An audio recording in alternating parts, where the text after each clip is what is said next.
Good morning. Good morning. I usually do this every now and then, but my spirit has been compelled to just talk about this a little bit. Um, my heart goes out to everyone that lost a loved one, but I want to talk briefly about grief and how it affects those that are left behind. They said that grief is the price that we pay for love. And we may not understand it. Some things about death we will never understand. We don't know what the person said to God. We don't know if the person was tired. We don't know what their communication was with their maker.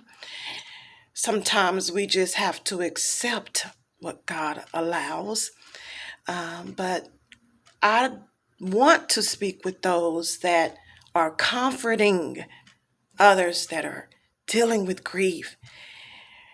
A person that is dealing with grief can't wrap their heads around a lot of things because there are some chemical imbalances going on. Grief affects the brain. It affects the prefrontal cortex that process emotions. It affects the limbic system that functions the nervous system and how to multitask. Grief also affects the hormones, dopamine and serotonin, that emotionally causes us to feel, dopamine causes mood swings and muscle movement. It is the reward system. So when someone is grieving, it is affecting everything that could possibly make that person happy. Serotonin is a hormone that stabilizes moods, the feeling of well-being, feeling of happiness. It affects it when we grieve. So there is chemically things going on in a person's mind that's grieving.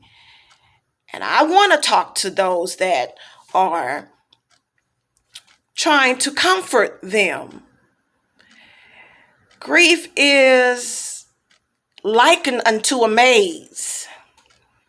If a person is in a maze and don't have the strength, the muscle, the ability to move, or the ability to process their emotions, they get stuck in a maze. Just imagine your brain feeling like this, looking for a way out, looking for a way to turn, want to feel better, want to feel comforted, but in a maze. And what we do, we try to give people scriptures and books, but their brain chemically cannot process that at the moment.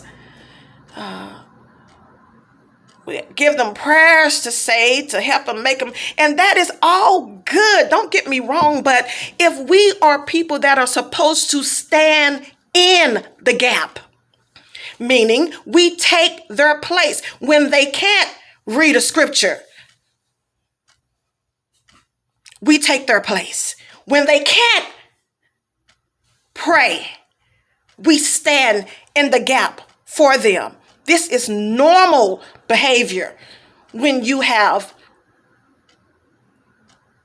dealt with grief. This is normal process to question God when you are dealing with grief. I can remember when my mom was sick with lupus and she had lost down to like 88 pounds and skin and bones, and we were in church. I've been in church all my life. And my mom was in the hospital and going to church. I was about 12 or 13 years old, was a task for me. I didn't like it.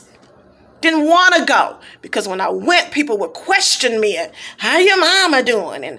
And you okay? And it's gonna be all right. And some of those people, I didn't think it was gonna be all right. Didn't even want to go. Couldn't stand to go to church. I never told my dad because I knew that's what we did. But my mom was in the hospital. My dad would play a song. There ain't no need of worrying. Tonight is gonna bring. I hate that song. I hated that song. It was played because every time I woke up, my mom wasn't better. So standing in the